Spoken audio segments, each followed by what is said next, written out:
Et bonjour et bienvenue dans ce nouvel épisode du podcast Et puis voilà quoi, un podcast où on parle de tout et de rien, parfois de n'importe quoi, mais finalement toujours de ce qu'on aime. Est-ce que c'est nécessaire de rappeler que c'est l'émission préférée des gens qui l'écoutent ? Je ne pense pas, mais je le fais quand même. Aujourd'hui, une émission un peu spéciale parce que une émission qui va être dense, très très dense, je pense, parce qu'il y a un sujet vaste autour duquel il y a beaucoup de choses à dire. Parce que quand je dis que c'est une émission dense, ça n'a rien à voir avec Danse avec les stars, bien sûr. Aujourd'hui, on va parler de bouffe, de métier de bouche, de nourriture, des arts de la table, de tout ça. Aujourd'hui, c'est Gaëtan qui m'accompagne en co-animation, hein, comme on dit.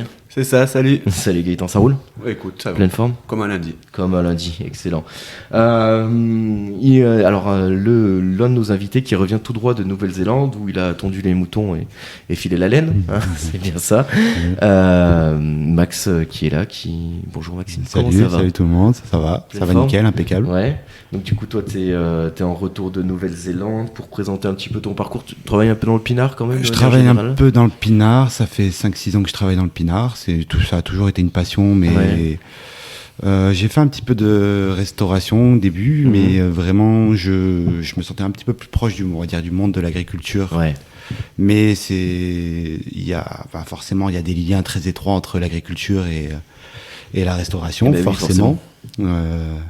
Ouais, puis toi, t'es un mec qui a besoin de te servir de tes mains, de bricoler un petit peu. Mais après, dans la restauration, c'est pareil, mais on va dire que travailler dehors, ça me correspond pas, je pense. Bon, très bien. Et donc notre autre invité, c'est Fred Samporte, comme on peut le voir sur les réseaux. Si je dis pas de bêtises. Bonjour Fred. Oui, merci. Comment ça va ? Très très bien, en si bonne compagnie. Du pain, du saucisson, du fromage, des quilles de vin sur la table. Parfait. Ouais, parfait, nickel. On est parti pour une petite émission autour de tout ça, tranquillement. Mais on va commencer donc par la rubrique, la première rubrique, qui est la rubrique des 3 questions, qui comporte combien de questions ? 2. Non. La rubrique des 3 questions, combien de questions ? Combien de questions, comment ça ? Dans la rubrique des 3 questions. 2 ? Non. Non, allez, je vais le dire du coup 4. Eh oui. Il y avait vraiment un piège. C'est terrible. La première question, c'est quoi le dernier truc que tu as lu, vu, écouté ou maté ? Et c'est pas obligé que ce soit de la qualité. Donc littéralement, le dernier truc que vous avez consommé. Gaëtan, tu veux commencer ? Ouais. Moi, le dernier truc que j'ai regardé, c'est une série sur Netflix. C'est Pax Massilia, c'est une série française. Pax Massilia ? Ouais. C'est une série française tournée à Marseille, du coup. D'accord. Sur, en gros, un trafiquant de drogue de Marseille et une espèce de tueur à gages qui se font un peu la guerre avec des flics. Et franchement, c'est une série française, mais plutôt bien. D'accord. Franchement, il y a 6 ou 7 épisodes, c'est une mini-série, donc il y aura peut-être une suite, mais c'est pas sûr. Mais voilà. Il y a des gens qu'on connaît dedans ? Non, il n'y a pas d'acteur spécialement connu. Non.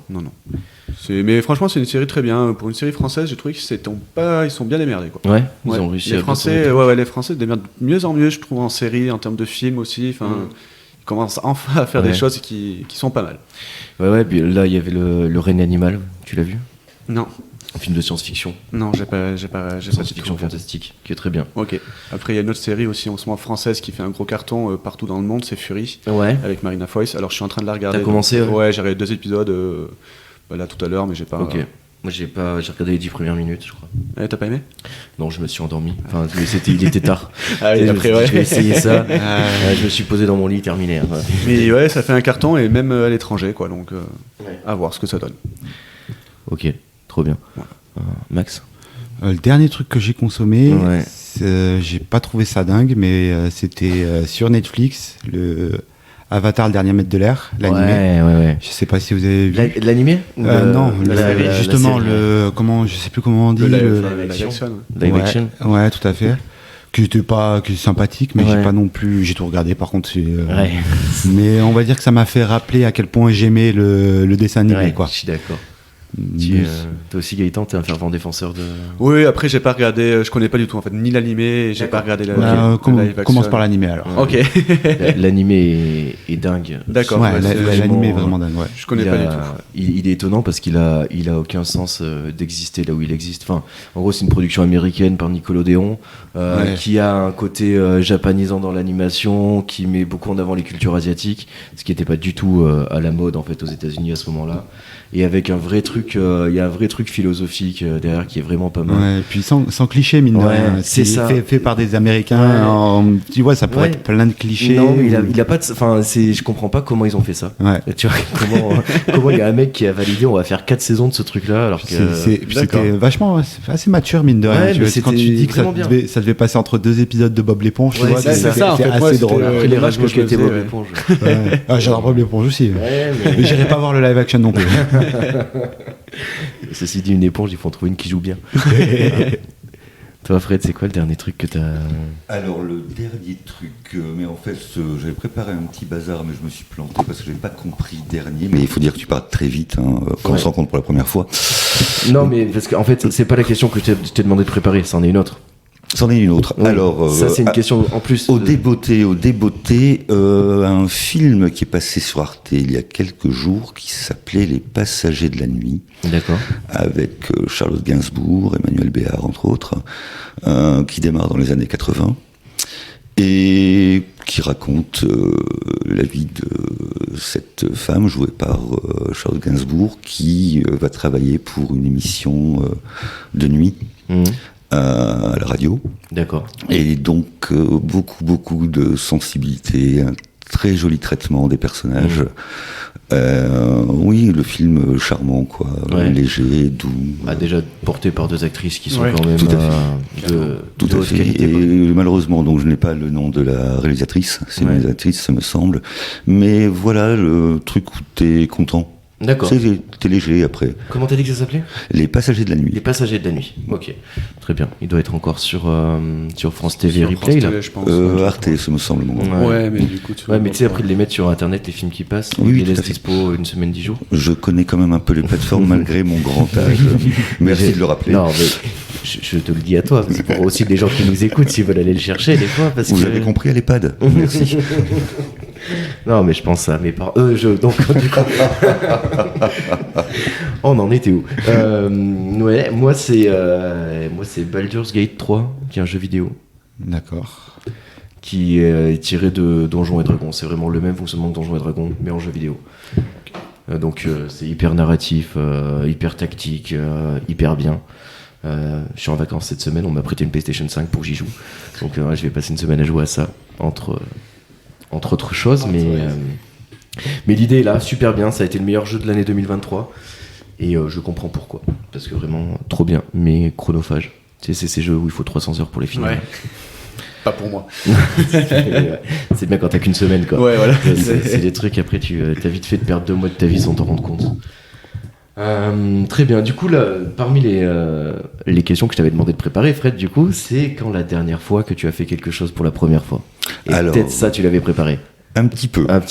Parce que c'est surtout la question sponsorisée par Alka-Seltzer et Paracétamol et Associés. Ouais. C'est compliqué, ça fait une sacrée mise en abîme, quoi. Se retourner, se dire merde, qu'est-ce que j'ai fait première fois, la dernière fois. Petite gymnastique. Et donc la nature a bien fait les choses. J'ai vu une citelle torche-peau, qui est un oiseau, que je n'avais jamais vu. D'accord. Qui est magnifique, avec un dos bleu-gris, les ailes bleu-gris, un ventre jaune-orangé, une petite barre sur la tête noire, comme les mésanges charbonnières. Ah oui, c'est beau. Et qui a la particularité qui s'accroche au tronc et qui l'arpente tête en haut, tête en bas, tête en haut, tête en bas. Et en allant livrer un plat chez un ami, dans son jardin, il y a un couple qui vient la journée, becter un peu. Et voilà, cet oiseau, je ne l'avais jamais vu par ici. Donc, cela a égayé ma journée. Ouais, je comprends. Ça ressemble un peu à une mésange, quoi. Oui, tout à fait. Ouais. Tout à fait. Tu t'y connais un peu en oiseaux, t'aimes bien ça ? J'aime bien, oui. Après, je m'y connais, non, je suis pas ornithologue non plus. Ouais, mais tu prêtes attention, quoi. Oui, en habitant par ici, surtout où j'habite à Chomely, ça serait vraiment dommageable de pas lever un petit peu les yeux, quoi, tout simplement. Et oui, et j'aime beaucoup les corvidés. Ouais. Les corneilles, les corbeaux sont des amis. Voilà. C'est joli. C'est joli, ça fait chier les gens. En plus, donc c'est top. Et est-ce que tu trouves qu'il y a moins d'oiseaux qu'avant ou pas ? Tu vois, parce que c'est un truc qu'on entend souvent. Moi, j'ai du mal à identifier, par exemple. Mais pareil, j'ai eu un peu de mal parce que Non, c'est pas quelque chose que tu fais. Je m'y intéresse vraiment parce que maintenant j'ai un peu plus de temps par mon activité et donc j'ai plus de temps pour voir et pour me promener un peu. Mais probablement, c'est comme les insectes. On le sait très bien. Moins de haies, moins d'insectes, moins d'oiseaux. C'est exactement. Ok, très bien. Max, c'est quoi Moi, ça va être moins intéressant. Et que tu reviens de Nouvelle-Zélande, tu vas avoir des trucs de ouf. La chose que j'ai faite pour la dernière fois. Oui, mais bon, tu peux pour raconter la un première truc fois, un peu exotique, si tu veux. Écoute, j'ai pas eu beaucoup de temps à réfléchir, mais j'ai conduit une pelle mécanique la semaine dernière. C'est la première fois que j'en utilisais une. D'accord. Donc je pense que là, je vais revendre ma voiture et je vais m'acheter une pelle. Franchement, ça évite pas mal de problèmes, tu vois, de bouchons, de ce genre de choses. Je pense que c'est pas compliqué à prendre en main. À prendre en main, non. À maîtriser, à mon avis, c'est beaucoup plus compliqué. C'est quand tu vas dans les chantiers, le gars qui... ils sont au centimètre près, quoi. Voilà, c'est ça. Ouais. J'étais plutôt au mètre près, moi. Ce qui est déjà pas si mal. J'ai rien cassé. C'est déjà une victoire. Ok, trop bien. Gaëtan, toi, t'as quelque chose Oui, j'ai quelque chose. Vu qu'on fait une émission un peu sur la bouffe, moi, la première fois que j'ai fait quelque chose pour la dernière fois, c'était un civet de lapin. Ah, voilà, yes. Mon papa a des lapins, en fait, et j'avais des invités. J'ai dit, tiens, je vais tenter de faire ça. D'accord. Donc, j'ai fait en civet et en rôti les deux. Et donc comment tu l'as fait? C'est ton père te l'a filé Mon père me l'a tué, me l'a vidé, me l'a prédécoupé parce que moi je sais pas faire ça. Et après je l'ai cuisiné dans une cocotte en fonte avec du vin blanc, toutes les herbes qui vont bien. J'ai servi ça avec des pâtes fraîches et m'avait laissé de côté les plus belles parties du lapin pour le faire en rôti parce que tout le monde n'aime pas le civet. Et vu que j'avais des invités, je me suis dit bon. Donc j'ai fait un petit rôti, un petit lapin à la moutarde et aux olives après à côté de ça au four. Faut pas hésiter à nous inviter à bouffer totalement quand tu fais des trucs comme ça. Mais voilà, c'était la première fois que je cuisinais un lapin et au final tout le monde a bien aimé, même des gens qui n'avaient jamais aimé le lapin. Après j'ai évité de dire que dans le civet j'avais mis le sang du lapin. Je l'ai dit à la fin. Ça fait un peu... Le sang du lapin? Ouais, dans le civet, okay. Il faut le sang du lapin, du vin rouge et du chocolat. D'accord. C'est ce qui va permettre à la sauce d'épaissir. Ouais, voilà. D'accord. Parce que j'ai dépecé une fois un lapin, il me semble pas avoir... Gardé le sang. Après, tout le monde le met pas. Hein. Il y en a qui craignent le sang. Après, c'est pour ça qu'il faut mettre du chocolat aussi dedans pour casser l'amertume. C'est bien casser l'amertume du sang. Ok, très bon à savoir. Je savais que dans le gibier, il faut en mettre du chocolat. C'est pas mal, ça vient. Il faut pas en mettre beaucoup, un carré de chocolat. De carreau. Très franchement, j'ai une fois du coup j'ai mangé un lapin, j'ai dépecé de A à Z. Je m'attendais pas à ce goût fort du lapin. C'était un lapin sauvage. C'était un endroit où je travaillais dans le sud de la France où on avait des gros problèmes de lapins dans les vignes. Donc du coup on a fait appel à un louvetier pour faire un petit nettoyage entre guillemets. Et au final il a fait un gros nettoyage et il avait sur les bras une cinquantaine de lapins. Ah ouais, à ce point-là. À ce point-là. Après, il était fort parce que c'était un lapin sauvage. Exactement. Je m'attendais pas à ce goût. Ce n'était pas un lièvre. Non, c'était pas un lièvre. Parce que là, la chair est beaucoup plus forte, bien sûr. C'était pas un lièvre. Donc, d'où ton joli manteau en peau de lapin. Exactement, c'est ça. Écoute, je suis pour le recyclage. C'est vrai qu'ils n'avaient rien demandé, mais ils étaient là, quoi. Bon, trop bien. Et toi, du coup? Et moi, c'est... Ça va vous paraître peut-être un petit peu moins passionnant, mais moi, ça m'a beaucoup plu comme exercice. En fait, j'ai changé de boulot il y a pas très longtemps, il y a quelques mois. Et donc, on a monté un service, machin. Et donc là, on arrive où les financeurs, ils veulent avoir un petit retour sur ce qu'on fait. Et du coup, il a fallu que je fasse un bilan d'activité, que je fasse des stats, extraire les données, les interpréter, les mettre en valeur de façon à ce que le service soit mis en valeur. Et j'ai trouvé ça hyper intéressant, en fait, à faire l'exercice de se dire, qu'est-ce que je vais chercher, tu vois, parce que, en fait, on n'a pas brassé un gros volume par rapport à ce qui était attendu. Donc du coup, comment faire ressortir la qualité plutôt que la quantité et arriver à travailler là-dessus. Je trouvais ça hyper intéressant, c'était très cool. Donc c'était vraiment bien la question, sponsorisée par le Cassette Z. Une recommandation culturelle pour nos auditeurs, un truc que vous avez aimé, un bouquin, un album, un film, une série. J'aurais pas de recommandation précise. Par contre, j'ai découvert, ça fait déjà quelques années, mais je recommande aux gens qui sont pas férus de lecture ou qui ont beaucoup de mal à lire comme moi, les livres lus. Parce que vraiment, ça m'a permis de découvrir pas de lire du coup, mais d'écouter des livres que j'aurais jamais lus. Ouais, t'aurais jamais pris le temps de les lire, quoi. Ouais. Donc franchement, c'est des trucs genre Audible, les choses comme ça, là. Sur Audible, t'en as énormément sur YouTube, des gratuits. D'accord. Audible, ça reste payant. D'accord. Je crois que c'est même assez cher, ça doit être un truc comme 10 euros le livre. Mais t'as quasiment, pas tout sur YouTube, mais disons que t'as les incontournables culturels sur YouTube. Ouais, t'as Harry Potter, le Seigneur des Anneaux, les trucs comme ça. J'ai jamais vraiment lu parce que j'ai toujours eu beaucoup de difficultés à lire. Ouais. Et du coup, c'est une bonne alternative, quoi. Franchement, c'est une très bonne alternative. Et mine de rien, je pense que comme la lecture, j'ai commencé avec Harry Potter, tu vois. Et le dernier truc que je me suis fait, c'est un livre d'Albert Camus, tu vois, par exemple. Ouais. Donc vraiment, ça t'amène... t'as évolué en fait dans ta consommation. Exactement, voilà. Mais je pense que c'est la pratique qui te fait évoluer dans la consommation. Mais si tu t'y mets jamais, forcément,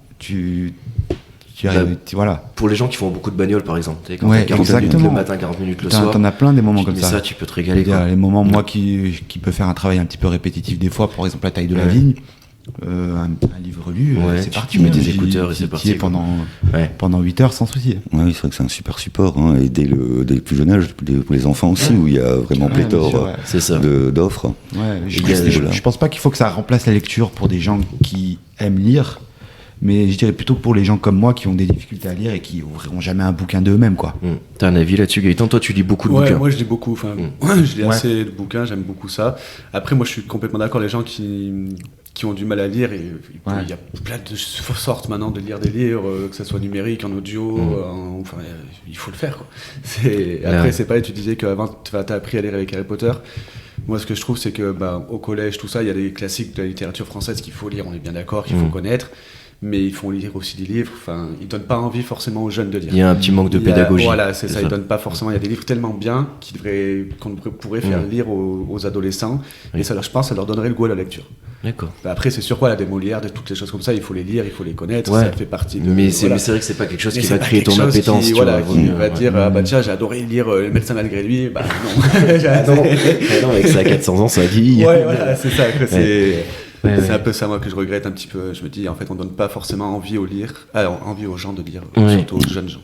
Mais tu sais, je trouve qu'il y a le même problème avec le théâtre. Oui, c'est un peu pareil. Dire à l'école, au théâtre, on t'emmène voir des pièces, mais qui sont chiantes comme la mort, quoi. Et comment tu veux, après, que les gens ils ont envie de retourner au théâtre, si à chaque fois que tu y vas, tu passes 3 heures à t'emmerder. C'est ça. Tu vois, c'est pas possible. Et c'est terrible parce que c'est aussi une super activité, tu vois. Carrément. Oui, c'est le problème, même, au niveau de l'éducation nationale. Ils font pas bander les gamins. Non. Alors, bien sûr, il faut l'apprentissage de textes classiques pour la sémantique, pour la syntaxe, etc., etc. Donc tu en as, mais il faut placer des choses qui les fassent triper un peu, les nains. C'est ça. Ma fille, qui a 16 ans, moi j'ai 50 ans, en première, elle a encore des œuvres que j'ai étudiées. Ouais, voilà, c'est ça. Ok les gars, peut-être passer un peu Madame autre Bovary chose. toujours là, quoi. Mon Dieu. D'ailleurs, Madame Bovary ponote depuis grande cité bovarienne. Oui. Et moi, il y a juste pour rebondir, j'ai eu 2 idées, donc je vais les développer un peu. La première, c'est on parlait dès le plus jeune âge. C'est toi Fred qui disais dès le plus jeune âge, peut-être pour les gamins. Tout à fait. Il existe un truc qui s'appelle une Tony Box. C'est une espèce de boîte, une petite enceinte, et en fait tu t'as des figurines, tu vois, et le gamin il met la figurine sur le socle, et du coup ça raconte l'histoire qui est attitrée à la figurine. Et du coup ça leur permet de choisir ce qu'ils veulent entendre comme histoire, sans passer par un support qui est sans passer par un écran en fait, ce qui évite le piège en fait quand t'apprends au gamin à servir des écrans, c'est qu'après, et là justement c'était une bonne alternative à ça, il peut choisir un peu l'histoire qu'il veut écouter, il peut aussi choisir la musique qu'il écoute, et je trouve que ça c'est pas mal du tout comme truc. Et moi par contre avec les livres audio j'ai un problème, c'est que moi je suis incapable de lire un livre sans sauter des pages. Enfin tu vois, il y a des pages que je lis en diagonale, tu vois, parce que ça avait des descriptions très longues, ok, j'ai compris que c'est un arbre, tu vois. Et du coup je fais des allers-retours, tu vois, sur les pages, je lis pas linéairement. Et du coup sur les livres audio, moi ça correspond pas à ma façon de lire. Tu sais que sur YouTube quand tu cliques une fois, tu peux peux aller un petit peu mais dedans. du coup, enfin si tu parcours la page un peu comme ça, tu vois les mots, tu sais, tu fais des allers-retours. Enfin, je sais que je lis comme ça. Après, peut-être que c'est un peu non académique comme façon de lire, peut-être. Mais du coup, c'est pour ça que moi, le livre audio, je suis pas un bon client. Je conçois que ce soit vraiment bien pour beaucoup de monde. Moi, je suis pas du tout client de ça, quoi. Après, moi, le livre audio, j'en consomme quand je fais mon sport. Quand je fais des fois mon ménage ou le soir avant de me coucher, de dormir. T'arrives à faire du sport en écoutant un livre audio? Après, j'écoute pas souvent j'écoute, comme tu disais, les Harry Potter et des choses que je connais déjà, mais j'arrive à écouter des livres audio. La dernière fois, c'était les frères Karamazov, il a couru 250 km. Alors, là, il va attaquer la Bible, tenez-vous bien. Par exemple, les livres chiants à lire, en livre audio, ils peuvent paraître un peu moins chiants. Voilà, c'est un peu moins compliqué. Après, la voix, il fait pour beaucoup. Ah oui, c'est comme un film, l'interprétation, etc. La voix, il fait pour beaucoup. Ah oui, c'est sûr. Oui, et puis c'est là, sur cette période, sans faire le vieux con, où c'est vrai qu'on se laisse moins de temps aussi. Il y a tellement de choses à droite, à gauche, l'attention est captée, qu'on lit moins, donc ou alors faire comme moi, il ne faut pas dormir. Oui, voilà, après. Vous verrez quand vous aurez mon âge. On dort moins, les gars. Oui, il paraît que plus on dort. Après, ça nous laissera un peu plus de temps. Après, les gens qui disent qu'ils n'ont pas le temps de lire, c'est pas forcément vrai. Oui. C'est qu'ils le prennent pas. C'est que tu le prends pas. C'est ça. C'est à un moment donné. Ça, c'est comme faire à manger. Voilà. J'ai pas le temps de faire à manger. Ça, c'est une connerie. Tu pourrais t'acheter 1 kilo de patates et. Voilà. Tu vas faire manger quelque chose de bon, on fera en un quart d'heure. Tu peux fait, quoi. Tu vas faire un quart d'heure, tu le laisses mijoter 20 minutes si ça a besoin de cuisson. Mais en fait, ça prend pas de temps. Mais c'est juste. Il faut le prendre, quoi. Il faut au lieu de passer. Faut se motiver, quoi. Voilà. Au lieu d'être devant la télé, Voilà. Dégageons-nous des faux besoins qu'on nous met dans la tête et. Dès la naissance et élevé dans un ordre. Et après, il y a le méchant, c'est le royaume des insectes, je crois. Et voilà. Et c'est une série fantastique. Moi, j'avais découvert quand j'étais adolescent que mes parents m'achetaient le livre au fur et à mesure, quoi. Et j'avais beaucoup aimé. Ça, c'est un bouquin. Moi, je me rappelle, mes parents m'en achetaient un. Je le lisais en 2 jours. Ouais. C'est des trucs, ça se. Quand tu l'attaques, quand t'es jeune, là, que t'as l'imagination qui travaille encore, qui est encore en train de se construire. Ouais, carrément. Ça part tout de suite. Tu devrais essayer, Max. En livre audio, ça doit exister. Alors, par contre, c'est pas français, c'est québécois, je crois. Ou elle est québécoise. Québécoise, c'est ça, ouais. Mais voilà, donc les Chevaliers, et c'est en 12 tomes. Après, il y a la suite. Ouais, il y a plein d'autres. Mais vraiment, les Chevaliers d'Émeraude, c'est en 12 tomes. Elle écrit beaucoup, cette dame. Ouais, c'est assez incroyable. Elle a dû écrire peut-être 50 bouquins, au moins 50 bouquins dans sa vie, alors elle doit pas avoir 50 ans, quoi. Oh non.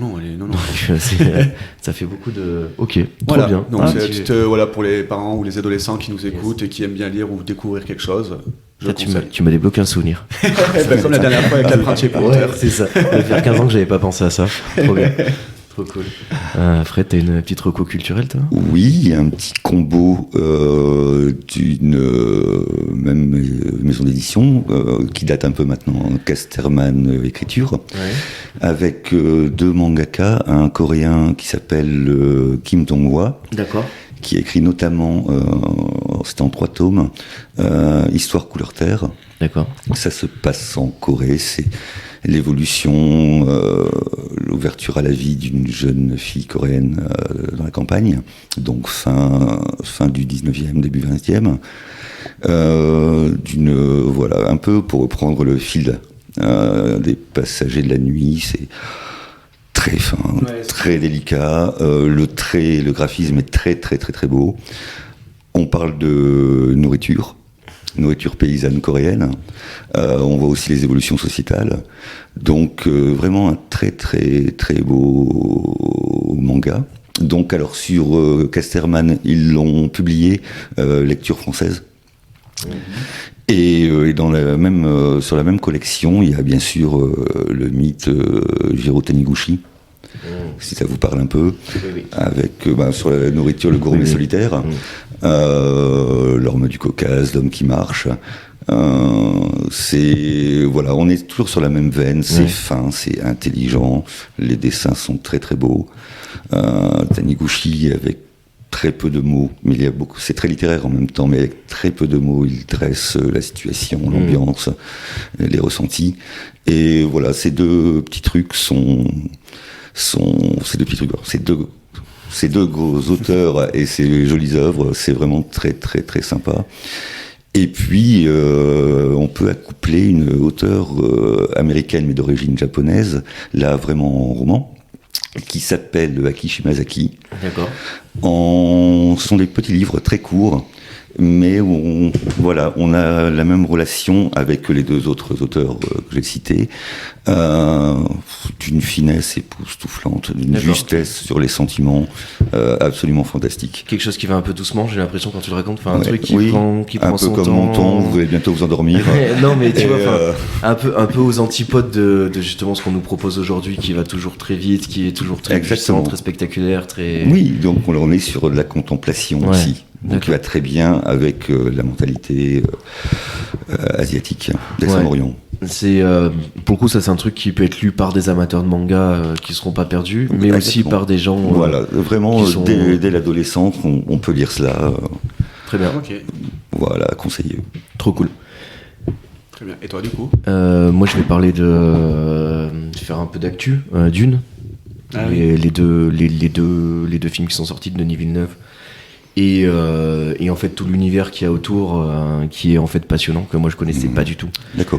Et j'ai regardé le premier film de Denis Villeneuve qui m'a mis une vraie mandale, quoi, où je me suis dit putain, en fait on peut faire des beaux films avec du budget et qui sortent des schémas classiques de narration. C'est ça qui, moi, j'ai trouvé le plus intéressant dans le premier, c'est de prendre son temps, de passer 30 secondes sur une souris qui court dans le désert. Sur un film qui coûte 400 millions, normalement les producteurs ils disent non, quoi. Et qu'il ait eu cette liberté là d'amener ce truc un petit peu parler dans l'imagerie un peu glauque, un peu travaillé, enfin où tu sens aussi l'influence de David Lynch. J'ai regardé quelques extraits du film de David Lynch et tu sens qu'il y a un gros héritage qui arrive quand même, qui est gardé, qui est pas bafoué. Et là j'ai été voir le deuxième au cinéma, mais j'ai pris une expérience sensorielle, quoi. C'est-à-dire qu'avec la musique, les bruits, il y a un moment où c'est très coloré, puis d'un coup ça passe en noir et blanc, la musique change totalement, toute l'ambiance change, et en fait mon corps s'est rétracté, quoi. Et c'est, du coup ça m'a beaucoup plu de vivre ça, donc je conseille aux gens de s'intéresser à Dune. Beaucoup de gens n'aiment pas le film parce qu'ils le trouvent trop mou. Parce qu'on est plus habitué à regarder des films comme ça aussi. Ouais. Je dis, au-delà de mou, je dirais long. Ouais. C'est le petit truc qui m'a dit, c'est comme. Oui, mais est-ce que c'est une mauvaise chose? Non, je dis, tu vois, c'est pas une mauvaise chose. Mais tu vois, c'est compliqué. T'as sûrement raison qu'il faut le voir au cinéma. Je sais pas si je suis prêt de passer 3 heures au cinéma. Tu prends une bouteille d'eau. Je crois que j'ai donné une quille de vin, justement. Mais pour le coup, elles passent là, moi, elles sont passées en 20 minutes, quoi. Okay. J'ai vraiment... C'est tellement dense, en fait. Ouais. Il se passe toujours des choses. Tantôt, c'est des intrigues politiques. Tantôt, c'est le côté un peu messianique, où ils montent en puissance, religieux. Et puis après, c'est un peu des combats. Et après, ça va être plutôt de la mise en place d'attentats, des choses comme... Enfin, il y a beaucoup de prismes qui sont explorés, et moi j'ai trouvé ça vachement bien. Oui, puis surtout il respecte complètement l'univers de Frank Herbert. Parce que moi j'ai lu les 7, les gars. Hein. Ouais. Je les ai relus, les gars. Hein, voilà. Et il le respecte complètement. Et surtout, ça rattrape un peu parce que, bon, Lynch, c'est Lynch, hein, énorme. Mais le Dune de David Lynch, alors si toi t'es pas non plus sous LSD ou extra, c'est compliqué. C'est très compliqué, ouais. Moi, je l'ai pas vu, mais c'est un peu les retours qu'il y en a où il y a quelque chose d'assez indigeste. Et en même temps, moi, je vois pas comment ce mec-là, il a fait pour faire tenir en 2 heures de film. Cette histoire-là, c'est impossible de la faire rentrer. Oui, puis... à moins de mettre des grands coups de marteau dans tous les éléments, quoi. Et puis surtout, à l'époque, t'avais pas les mêmes moyens techniques. Non, je dis, il était sous acide non-stop, quoi, le moineau. Moi, je pense là, Dune 2, à mon avis, il rafle la moitié des Oscars. Ah ouais? Ah ouais, décor, costume, musique, photographie, direct, c'est sûr. Réalisation, je sais pas, faut voir ce qui arrive. Parce qu'il y a pas il y a la patte de Denis Villeneuve qui est un peu toujours là, mais il n'y a pas de vrai parti pris virtuose dans la réalisation. En tout cas, il n'y a rien qui m'a attrapé là-dessus. Mais ouais, décor, costume, musique, c'est dingue. Après, les acteurs sont très bons. Tout est très bien, donc allez voir ça. Regardez-le, je le conseille. Bon, on a fait le tour de cette question-là. Une petite question un petit peu en rapport avec la suite de l'émission. Quel est votre plat signature, messieurs, si vous en avez un? Plat signature. Ouais. Alors, je commence. Vas-y. Non. Définitivement non. J'ai pas de plat préféré, je n'ai pas de plat signature parce qu'il y a 1 milliard de plats. Tout est bon quand tu le fais, même si tu n'es pas doué, si tu le fais avec plaisir, avec un peu d'application. Et Donc c'est la réponse, c'est la question où il n'y a pas de réponse pour moi. Alors, est-ce que peut-être je peux la reformuler pour essayer ? Essayons. Quel est le plat que tu prends le plus de plaisir à cuisiner ? 1 milliard, 2 milliards. Je ne lâcherai rien. Très bien. Ça m'est impossible. Très bien. Ça me va comme réponse. Il n'y a pas de souci. Sinon, allez, on va dire les gnocchis. Ouais, on en a parlé tout à l'heure. Je les sens très alléchés. Ouais, moi, j'en fais. Je les fais aussi, si tu veux. J'adore ça. Je trouve ça amusant à faire. Je trouve que quand tu les mets dans l'eau et qu'ils se plourent comme ça me plaît beaucoup. Enfin, il y a un truc, c'est quand tu cuisines, c'est visuellement, c'est cool au niveau des textures, c'est cool. Enfin, moi, j'aime bien. Donc, voilà. Tout doux, réconfortant. Ouais. Max, toi, t'as un truc. La signature. Parle dans le micro. Dans le micro, s'il te plaît, Max. Ah oui. Pardon. Ah oui, on fait un podcast. Et oui, tout à fait. Oui. Il marche le micro ? Ouais, il marche. Non, du coup, que je prends le plus plaisir à faire. Ouais, enfin le plat, un peu le plat que alors, tu vois ton. Le plat simple que je dois faire, on va dire en hiver.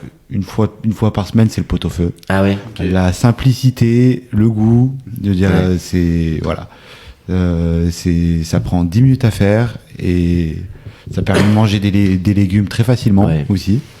Après, si on est plutôt en été, mon petit péché, c'est les crevettes au pastis. Ah ouais. Crevettes flambées au pastis, ça tu les flambes, c'est ça. Je les flambe, ça c'est mon petit reste de quand j'ai fait mon bac pro hôtellerie-restauration.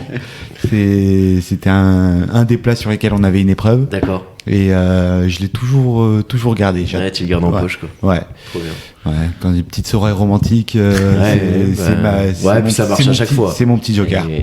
Je comprends. Toi, Gaëtan ? Pas un plat signature, mais plat que j'aime bien faire, et parce qu'il est super facile à faire, il est super bon, c'est les lasagnes. Ah ouais. Dès qu'on a un peu, j'ai du monde, je vais faire des lasagnes parce que tout le monde aime, c'est super bon quand c'est bien fait, que t'as de la bonne viande, des bons trucs, c'est rapide à faire. C'est un peu le tips, les lasagnes pour les gens qui aiment pas trop cuisiner, ou qui pensent ne pas savoir cuisiner. C'est ça. Et où t'as un vrai plat où les gens se disent putain, ça envoie. C'est des lasagnes. Voilà, oui, et puis on va pas se mentir non plus, ça permet de passer toutes les merdes qui restent au frigo, là, qui courent pas encore tout seul. Mais en loose comme ça. C'est ça. Et puis franchement, tu sais, t'as du monde comme ça, tu sers ça avec une salade, c'est très bien, tout le monde aime, c'est efficace, ça marche à chaque fois. C'est pas forcément un plat signature, mais c'est le plat que j'aime bien faire de temps en temps, des lasagnes. Quoi. Super. Cool. Et toi, du coup ? Oui. Moi, je pense que c'est le bœuf bourguignon parce que j'adore toutes les étapes du truc. Découper la viande, c'est un truc que j'aime bien faire. Émincer les champignons, j'aime bien faire ça.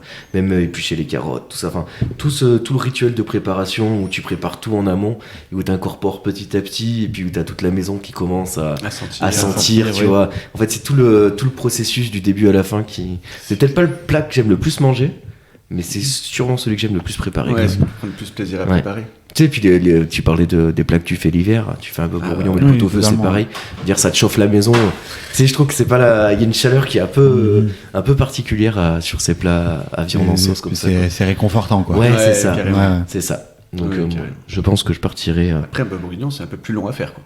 Si tu veux le faire mijoter un petit peu... Tu pars sur 3 heures de cuisson, 3 heures de cuisson comme le pot-au-feu. Ouais. C'est la préparation qui est plus longue. Ouais, mais bon, tu t'en fous tout le temps. Ah oui. Tu fais ça un dimanche. Si t'es chez toi, tranquille, t'as 3 heures. Oui. Franchement, c'est cuisiner le dimanche, moi, c'est mon rythme. Généralement, je cuisine le dimanche. Je fais 4 kilos de bouffe pour toute ma semaine. Ça me dérange pas de manger la même chose tous les jours à midi. Le soir après c'est différent, mais je pars avec une casserole au boulot généralement. En n'oubliant pas d'avoir gardé un peu de pastis le samedi soir pour les crevettes du dimanche. C'est sûr. Ok, trop bien. Merci messieurs pour cette première partie qui était aussi dense que ce que j'attendais finalement. Ça va être dur de faire tenir l'émission en 1h30. Voilà. Mais tant mieux. C'est un signe. La quantité est signe de qualité parfois. Deuxième partie, on va parler un peu de vous, les garçons. Vous êtes prêts ? Oui, allons-y. Du coup, on va commencer. On commence par Max un petit peu. Moi, j'ai envie que tu me racontes comment elle se passe ton arrivée là-bas en Nouvelle-Zélande quand tu arrives chez les champions du monde de tonte de mouton. Ah, bah justement. Parce que ça, c'est quelque chose qui, moi, j'ai envie que tu me le racontes. Je suis parti chez un mec qui n'a pas été champion du monde, mais qui a été reconnu pour la tonte de mouton. Ouais. D'accord. Au niveau régional, justement, en Nouvelle-Zélande. Ok. Alors, c'est un gars que je ne connaissais pas, mais que mes parents connaissaient d'avant.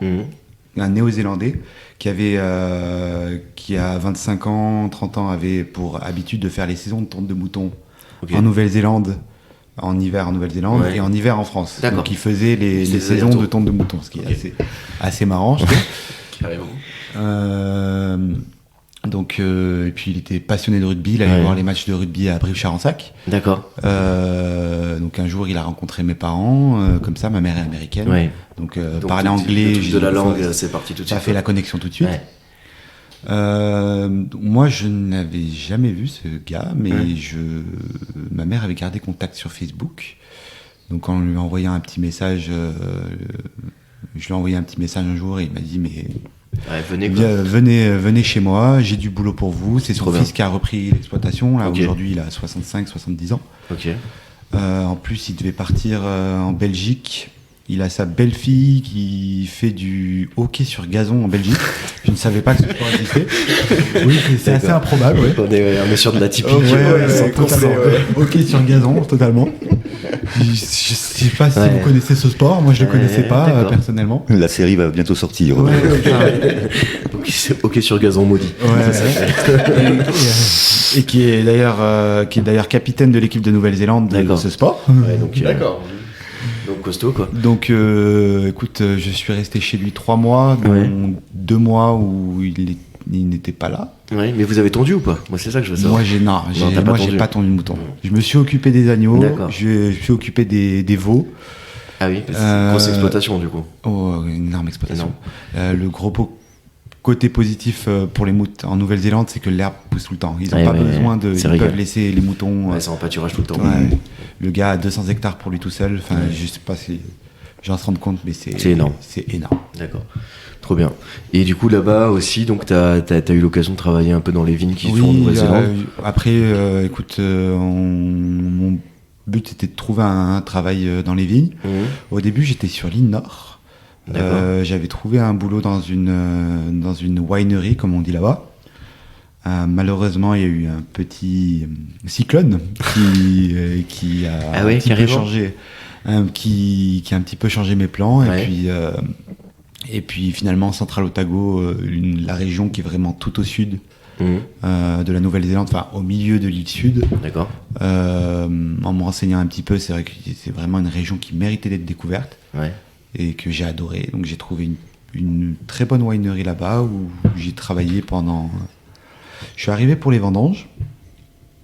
Et donc après, on a continué, ils voulaient me garder pour une période indéterminée, malheureusement qui s'est finie pour des projets, d'autres projets que j'avais, mais je suis resté une petite année là-bas. Et, voilà. Régal. Génial. Est-ce que c'est un gros avantage quand tu arrives en tant que Français ayant travaillé dans la vigne de là-bas, ils t'ouvrent les portes en grand? Totalement. Mais même c'est bête les clichés, mais ça marche. J'ai vu. Alors que tu vois, l'endroit où j'ai travaillé, j'avais rien à leur apprendre. C'est eux qui avaient tout à m'apprendre. Mais forcément, quand tu arrives en tant que Français, il y a forcément ce petit après qui est fort sympathique. On va pas s'en plaindre. La légende du vin, quoi. Oui, tout à fait. La baguette, le croissant, le vin, quoi. Ce que j'allais dire, moi je suis boulanger de métier. Mais totalement. Je suis sur des groupes sur Facebook boulangers dans le monde. Ils recherchent que des boulangers français, mais même sans expérience. Et ils sont prêts à débourser des milliers d'euros pour les payer, même si les gars ont juste un CAP et avec un an d'expérience. Parce que tu sais le pain, quel goût c'est censé avoir. C'est exactement ce que j'allais dire. Exactement ça. Et or que les mecs n'ont pas forcément ils ont 20 ans, ils sortent de l'école, ils ont leur CAP et ils peuvent être payés l'équivalent de $5,000 en Amérique parce que les mecs ça fait 20 ans qu'ils mangent des croissants, donc ils ont 20 ans d'expérience de dégustation. C'est impressionnant, Voilà. Le pain français, je l'ai jamais retrouvé. Vraiment, c'est. On va dire que des choses qui s'en rapprochaient, mais on va dire que la baguette croustillante, légère, le goût. C'est pas si dur que ça. Il y avait toujours quelque chose qui manquait. Mais autant le croissant, mais il y a toujours quelque chose qui manquait. Après, tu peux, notamment les États-Unis, ici, tu peux en retrouver dans des grosses villes, New York, etc. Bon, où le pain, le tarif, voilà, tu repars en courant ou à la nage. Mais c'est vrai que c'est très isolé. Donc, il y a des prix exorbitants, quoi. Oui, c'est ça. Faut profiter, n'empêche, d'avoir du pain, mais d'avoir quelque chose comme ça d'artisanal, de bon, qui remplit ton estomac à 1 €. C'est pas partout que ça existe. C'est vrai qu'on s'en rend pas compte. Mais même, on parle du pain, mais la pâtisserie française, c'est exactement pareil. Il n'y a pas beaucoup de pays dans le monde qui font de la pâtisserie comme nous, on sait faire de la pâtisserie. Totalement. Tu regardes les Allemands, ils sont fiers de leur Kouglof, là. Ouais. Ah non, on va pas partir sur la forêt noire, leur truc au Cointreau, non. Un seau, s'il vous plaît. Ok, trop bien. Toi, Fred, du coup, est-ce que tu veux te présenter un petit peu, nous expliquer au moins ce que tu fais, qu'est-ce que tu fais? Alors, et comment tu le fais? Comment je le fais et qu'est-ce que je fais? Donc, je suis installé à Chaumont. Chez moi, j'ai monté une cuisine et je fais des plats à emporter. Donc sur une offre de plats, on va dire exotiques, d'un peu tous les pays, avec une proposition de 2 plats par semaine. Et à côté, selon les demandes, des demandes particulières, des événements, des gros groupes, on discute, je m'adapte et je leur fais des propositions. Et donc voilà, je travaille seul. C'est très bien comme cela. Non pas que je sois devenu complètement sauvage là-haut sur mon plateau, mais je préfère ainsi. Et puis je m'amuse énormément, je rends heureux les estomacs et les âmes de mes concitoyens du plateau. Enfin, j'espère. Et c'est chouette. C'est chouette parce que j'ai une totale liberté, bien évidemment, et je m'amuse. Et j'ai une question là vraiment qui me vient à brûle pour point. Pour les mariages, par exemple, si tu peux faire un mariage? Oui, bien sûr. Ouais. Bien sûr. Là, tu vois, septembre, je fais le brunch pour un ami qui se marie avec 17 plats différents, par exemple. Ah oui. Max, si tu connais quelqu'un qui va se marier peut-être bientôt, tout à fait. Je vais partir sur le lieu d'abord. Je pense qu'on verra le trait qui est déjà dans le flou. Tout à fait. Voilà, bon, excuse-moi, je t'ai coupé du coup. Non. Donc tu fais ça là-haut à Chaumont sur le plateau. Tu fais ça chez toi, t'as installé une cuisine pro? Oui. D'accord. Oui, okay. Tout simple, bien sûr. Et puis bon, après, j'ai l'avantage, je n'ai pas besoin de grosses réserves, de gros stocks, puisque je travaille sur réservation. Donc la veille à midi pour le lendemain. Oui, c'est 24 heures avant. Voilà, exactement. Ouais. Et je fais mes courses et c'est mis en œuvre immédiatement en rentrant. Donc tu vois, c'est vraiment du direct. Quoi. Ouais, t'as pas de perte. Exact. Très peu. Oui, tout à fait. Comment tu choisis tes produits? Où est-ce que tu vas les chercher? Est-ce que ça a une importance d'aller prendre des produits à certains endroits? Comment est-ce que tu peux les trouver? Est-ce qu'il a fallu que tu trouves des techniques ou même que toi-même tu te mettes à cultiver certains produits pour les avoir? Alors, on va reprendre. Je fais des questions très courtes, moi. C'est mon avantage. J'ai bien compris. Mais ça te laisse le temps de parler, moi. Donc, pour les produits sur les commerçants de Craponne, sur des maraîchers. Évidemment, je fais beaucoup moi-même, donc c'est-à-dire que comme je fais une cuisine du monde, là cette semaine je faisais des psèmènes, donc c'est une galette feuilletée marocaine farcie. Donc je fais tout ce qui est pain, je fais moi-même, les pâtes je fais moi-même, les nouilles asiatiques aussi. Ah oui. Donc parce que ça tu n'en trouves pas de la qualité nécessaire. Et puis je vends pas très cher, donc je peux pas me permettre non plus de péter de l'essence pour descendre au puits, aller à Grand Frais où tu trouves quelques produits un peu plus exotiques, oui. Et puis après j'adapte les recettes.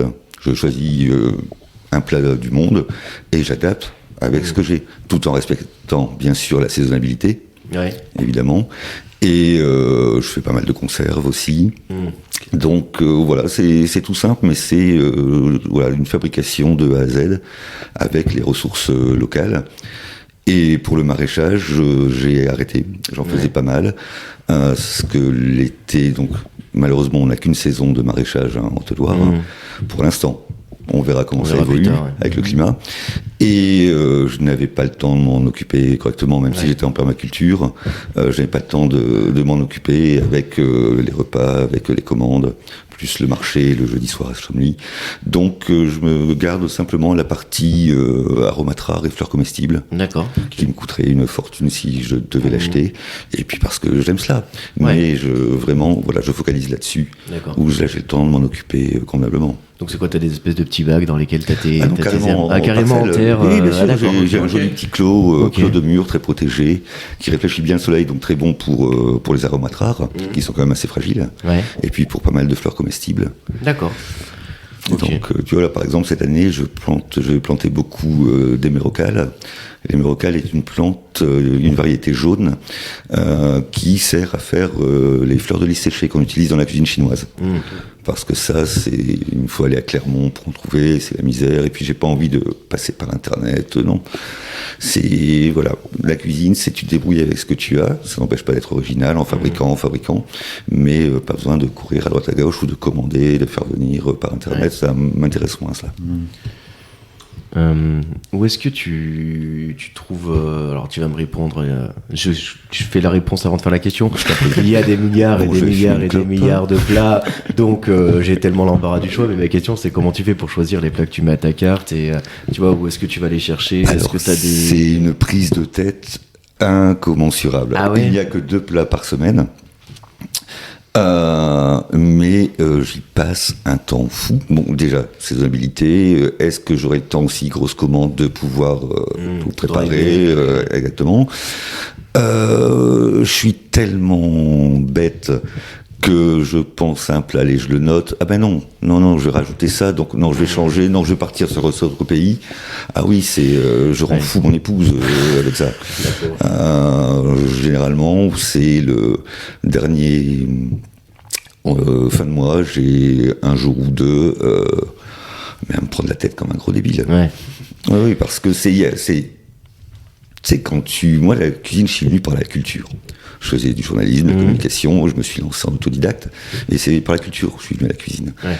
Et je pense, j'avoue, je pense pas mal qu'à ça aussi, entre autres, la culture, bien sûr, mais il y a toujours de la cuisine qui trotte en tête. D'accord. Et je suis obligé donc de me réfréner énormément, tellement je voudrais faire de choses et tout balancer. Et donc oui, c'est au bout d'un moment, un coup de tronche sur le mur, allez, on arrête le programme mensuel et on y va. Et puis en même temps, en cours de la semaine, un même plat, il peut changer 3 fois aussi. Ouais. Oui, j'ai la clientèle qui commence à comprendre. Ils disent oui, merci, il lâche la thune, et voilà. Bon, c'est parti. Okay. Parce que tu pars sur 2 plats par semaine. Oui.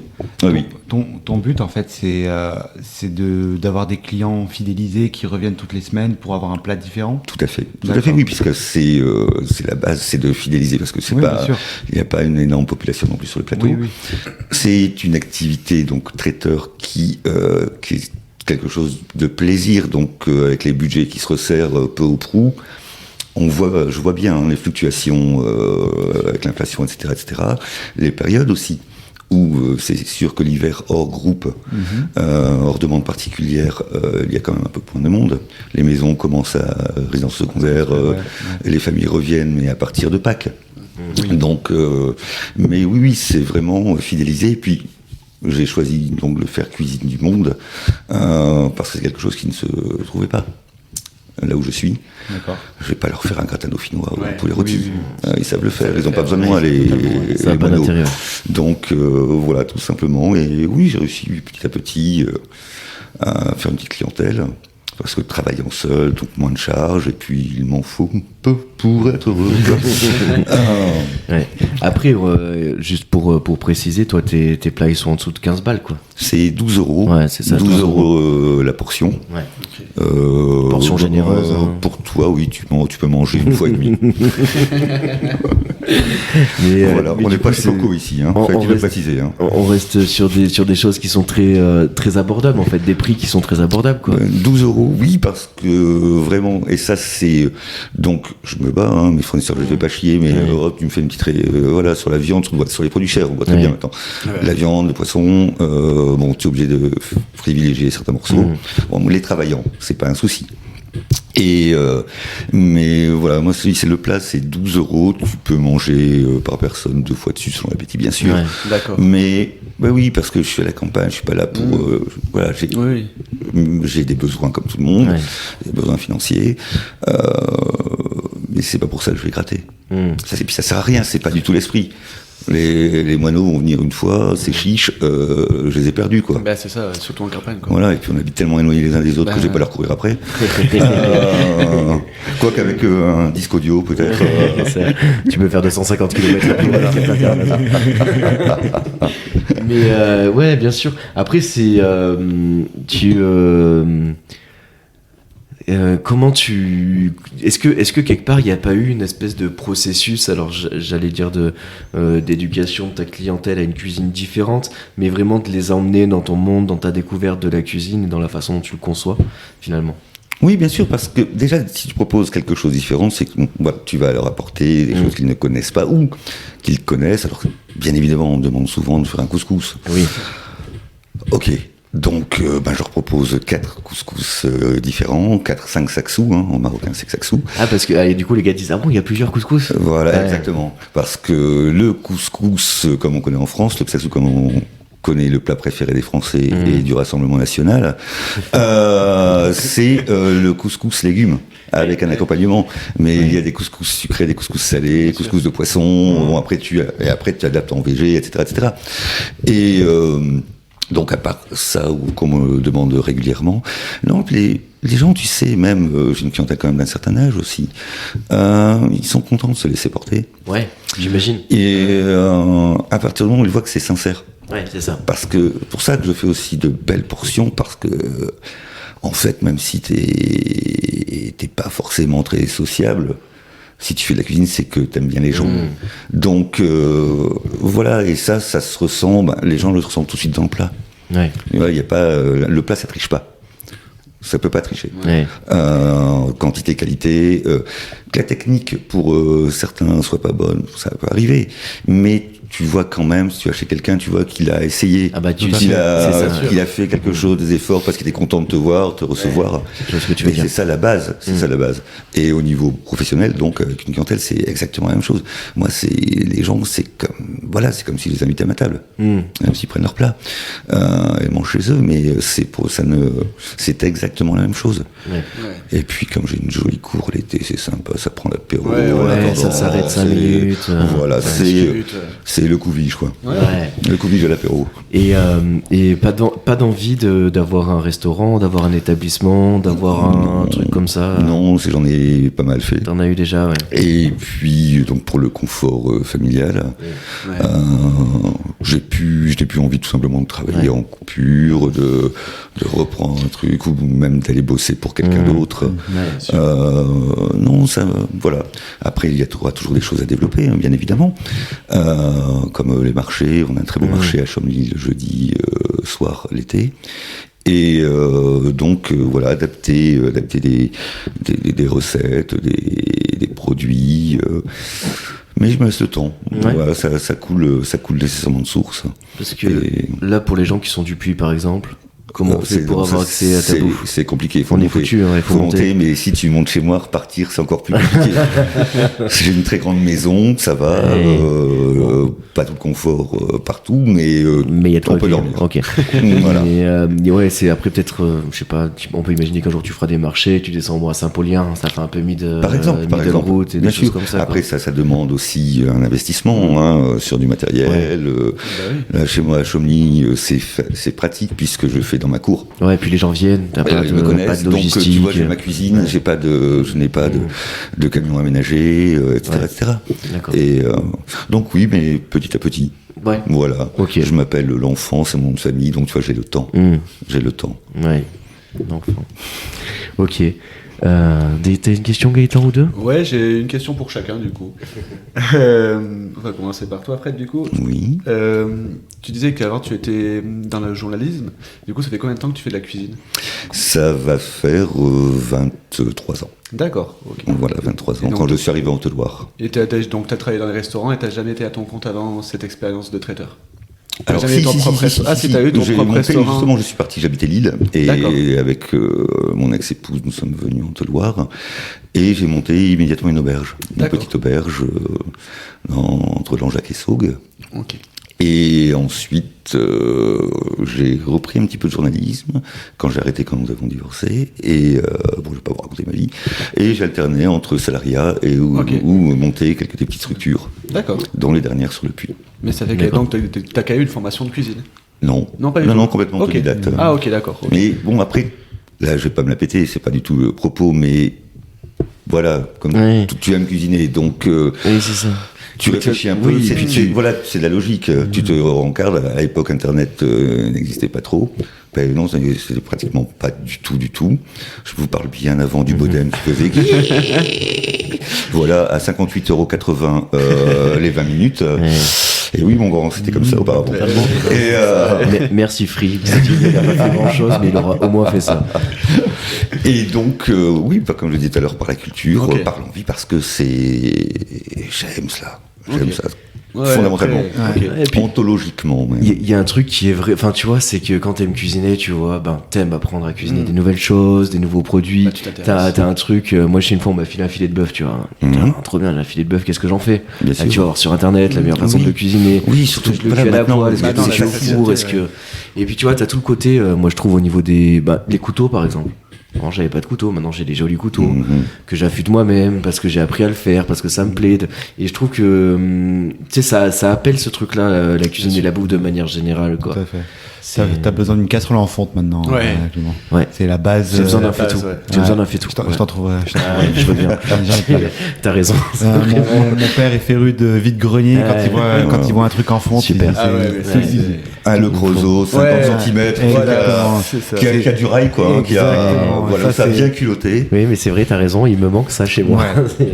Je le dis à ma compagne, mais elle me dit qu'on a déjà une batterie de cuisine suffisamment exceptionnelle pour ce qu'on en fait. Tu sais, des fois, elle râle parce que, tu sais, par exemple, l'autre fois, on a pris un truc, c'était un truc qui avait déjà été pré-cuisiné, une conserve qu'on a acheté chez un artisan et tout, et j'arrive à la maison et tout, et donc je mets le truc, c'est du poulet basquez, quoi. Et du coup, je mets un peu de farine que je tamise pour épaissir la sauce, et puis je rajoute quand même un peu de poivre, et puis et elle me dit, mais c'est quand même incroyable, quoi. On vient d'acheter un truc, il y a un mec qui a cuisiné, et t'es quand même pas foutu de pas le modifier. Je dis, ouais, mais. Non, c'est pas beau. C'est voilà, parce que tu aimes ontologiquement, quoi. Et c'est chouette. De toute façon, peut-être même un jour referas-tu ton métier, sait-on jamais. Je ne pense pas. Il y a d'autres trucs que j'aime. Un peu plus encore. J'ai dit je ne pense pas, mais il y a d'autres trucs que j'aime plus qui tendraient peut-être à devenir mon métier un jour. Mais ça, on en reparlera dans 10 ans. Quand les podcasts me rapporteront du pognon. Et ma deuxième question, c'était du coup dans le vin. Il y a quoi comme formation? Il y a quoi qui existe? Alors ça dépend. Toi concrètement, qu'est-ce que tu as fait pour Moi j'ai fait un BTS viticulture et œnologie. Donc c'est vraiment totalement... C'était un peu engagé déjà sur le vin du coup. Oui, à peu près, oui. Mais c'est totalement orienté production entre guillemets. Donc après si tu veux faire y a la branche commerciale, il y a la branche en restaurant pour être sommelier, il y a la branche production. Et même dans la branche production, tu peux faire.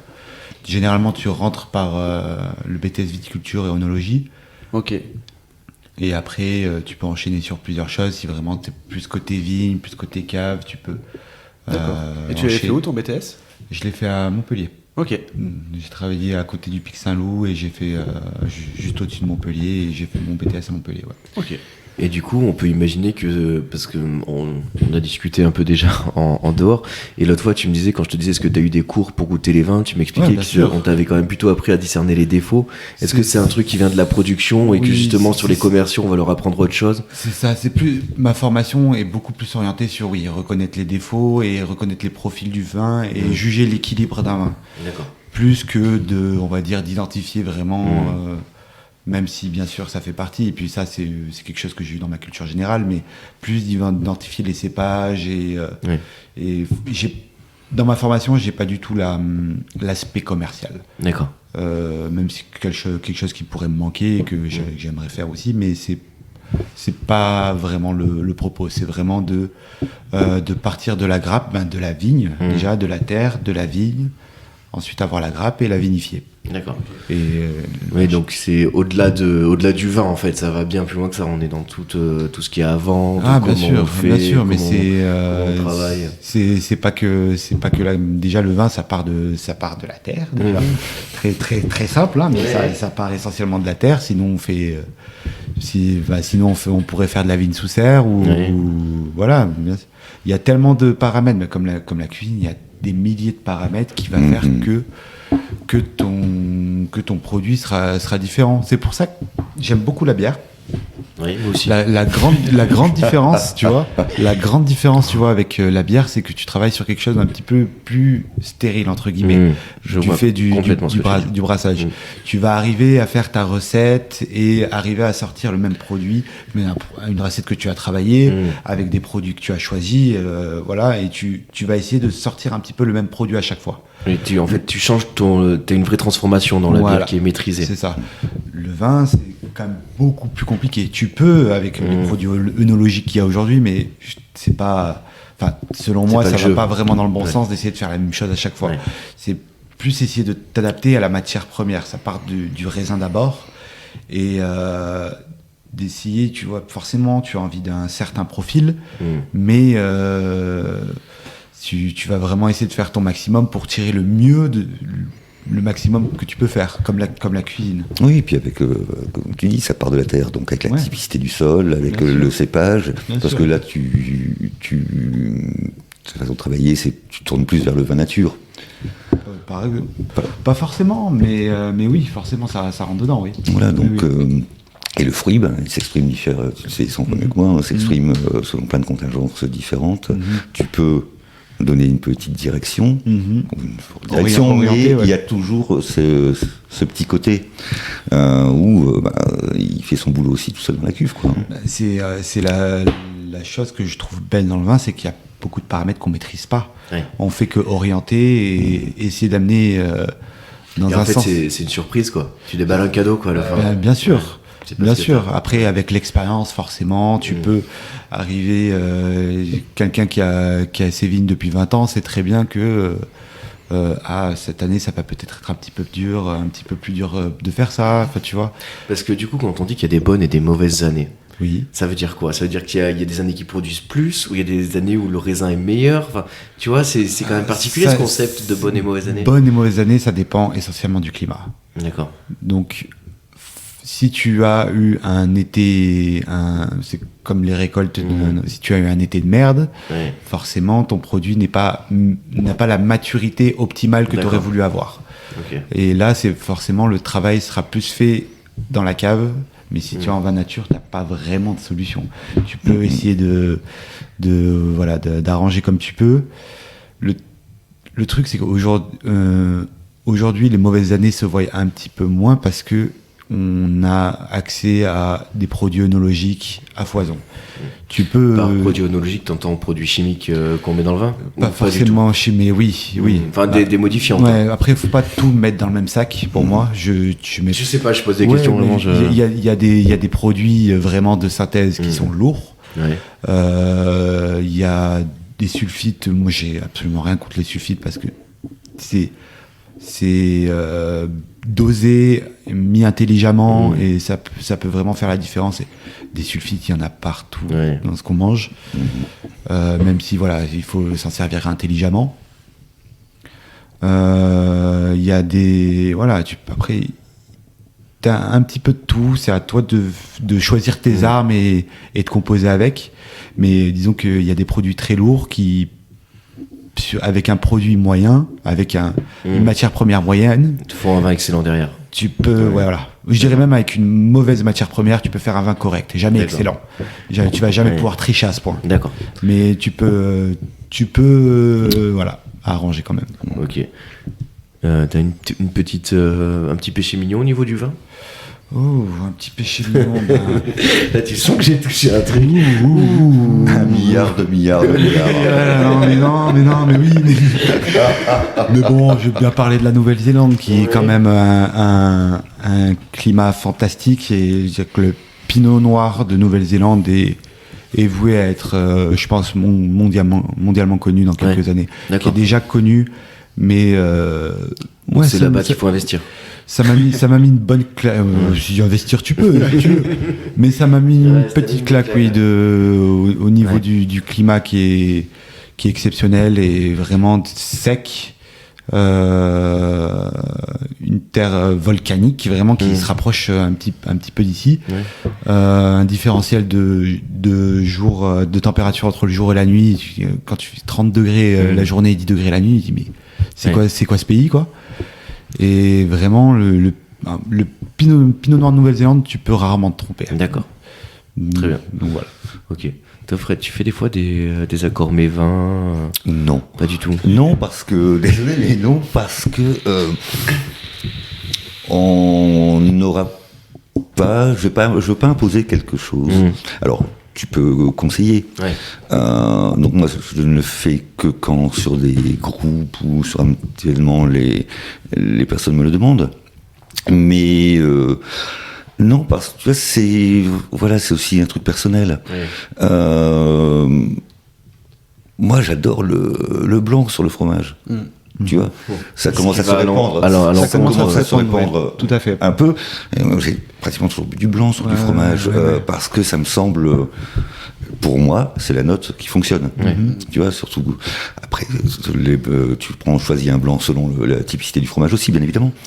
Et donc c'est l'accord mévin, c'est moi j'aime pas imposer, pousser, dire ça Toto. Ça gars, déjà je suis super fort de l'avoir trouvé et tu vas goûter quoi t'aimes pas, non mais t'as rien compris. Voilà, tout simplement faut laisser peut-être conseiller légèrement, mais laisser les gens aller vers qu'ils fassent aussi leurs propres trucs, leurs erreurs aussi, mais je trouve que c'est important, oui. C'est important. Très bien. C'est bon, Gaëtan, on a fait le tour. On n'a pas de questions. Est-ce qu'on a tout dit pour vous? Il y a des choses que vous voulez rajouter un peu? Oui, moi je voudrais dire, donc je lance un fight, c'est une honte de mettre des lardons dans la truffade. On se réfère à l'épisode 1 de la saison 2. On est bien d'accord. Non, mais sans déconner, tu Coco, que je te croise pas au puits, c'est un front. T'en penses quoi? C'est une abomination. D'accord, on est bien d'accord. Bon, je dis, je l'ai pas encore. Tu as pas vu. Je l'ai pas encore vu. Je vais quand même éviter de lui rentrer dedans. T'as vu son gabarit, Coco, le Golgoth des rues pavées du Puy. Coco, c'est le Spartacus des cougars ponotes, tu vois. Mais il met des lardons dans la truffade. Non. Bon, après, c'est pas le méchant gars, Coco, tu vois. Plusieurs fois par semaine. Attention quand même. Mais plusieurs fois par semaine, tu vois, les invendus périmés là, de sa cuisine, il va les distribuer aux gens dans le besoin. Voilà, c'est le mec seigneur, quoi. Mais les lardons dans la truffade, non. Il bouffe son jambon cru à côté, mais la truffade, non. Je suis d'accord avec toi. Moi, ce que je fais, mon petit secret à moi, c'est, tu sais, moi j'achète du jambon, je le coupe moi-même, j'achète pas du jambon tranché. Donc le jambon sec, tu vois, je l'ai à la maison, machin, et en fait je garde toujours un peu de couenne de ce qu'on a coupé. Et en fait je tamise le fond de la gamelle avec laquelle je cuisine, justement de cette graisse-là, et après je l'enlève. Et comme ça il y a un peu le goût, bien sûr, mais il n'y a pas les lardons. Voilà, mon petit secret à moi. Mais tu peux rajouter aussi, tu peux me faire rissoler tes pommes de terre avec le Saindoux aussi. Voilà. Est-ce que quelque chose qu'on utilise un peu, pas très souvent, mais qui est super, notamment pour ça, quoi. Est-ce que la graisse de canard c'est acceptable ou pas alors? Alors sur la truffade, non. Parce que voilà, ce n'est pas là où se fait la truffade, ce n'est pas une zone de production de canard. Bien sûr. C'est du cochon. Dans le cassoulet, par contre, ça doit bien marcher. Non, mais la graisse de canard, j'ai toujours un pot dans mon. Et c'est vrai que j'ai tendance à le mettre un peu partout maintenant. Ah, mais c'est pas bête ça. Moi, j'en ai pas à la maison. Après, je m'en achète. Tiens. Après, mais de la graisse de canard dans la truffade, tant que tu te fais plaisir. C'est ça. Voilà. Bien sûr. Il n'y a pas d'ayatollah. Non, surtout pas. Un resto au Puy que vous appréciez et dans lequel vous aimez aller manger. Est-ce que c'est possible, Fred, peut-être ne te prononce pas parce que tu es dans l'écosystème, à moins que tu en aies envie, tu fais ce que tu veux. Non, mais ça fait tellement, je ne suis plus beaucoup l'actualité. Non. Toi, Max, c'est pareil, ça fait 2 ans. 2 ans que j'ai pas mangé dans le resto, puis j'ai peur de dire une connerie. Tu peux dire des conneries, on a le droit à Gate. Le resto où on va assez régulièrement, je dirais 4-5 fois par an avec des amis, c'est l'Ardoise. Ouais, l'Ardoise derrière la bibliothèque. C'est à côté de l'ancien comptoir du Pic. Voilà, en fait c'est un petit restaurant où le soir le menu est à 35 € entrée plat dessert, mais par contre c'est cuisiné avec des produits frais, c'est très très bon et je trouve pour moi que ce soit le midi ou le soir d'ailleurs, le midi je crois que le menu est à 19 €.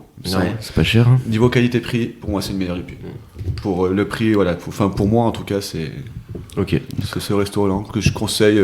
J'ai jamais été déçu personnellement. Moi j'ai été bouffé au Passage il y a pas longtemps. En bas de la cathédrale. Ouais.